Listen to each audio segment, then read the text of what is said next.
Magandang araw. Ngayon naman ay pag-usapan natin ang tungkol sa bagong item ng Sage Enchantments. Ito ang Sage Enchantments Enchanted Battle. Ang Enchanted Battle ng Sage Enchantment ay pinagsamang pang-proteksyon at pang-abundance and prosperity at success. Pwede itong gamitin sa all kind of protection against all kind of evil. Protection din from evil thoughts o sa masamang intensyon ng iba sa iyo. Ito rin ay hakot ng luck, success, good fortune, abundance and prosperity para sa iyo.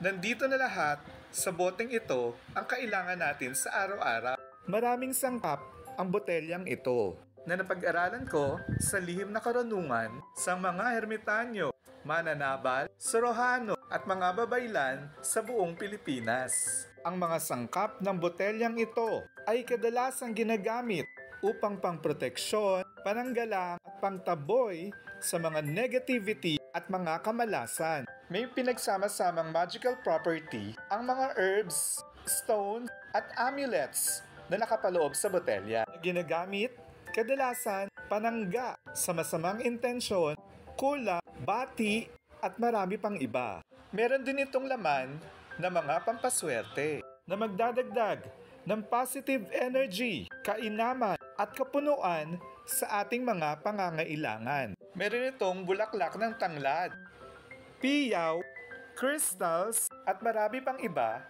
na mga akit ng mga kliyente, customers, pera at kabuhayan para sa atin. Pwedeng itong i-display lamang sa bahay pero sa lugar na kung saan hindi masyadong kita ng mga tao dahil baka kainggitan ka at nakawin ito.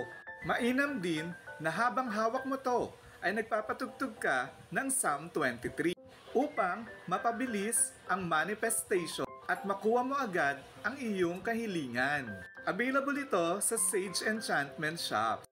Marami pong salamat.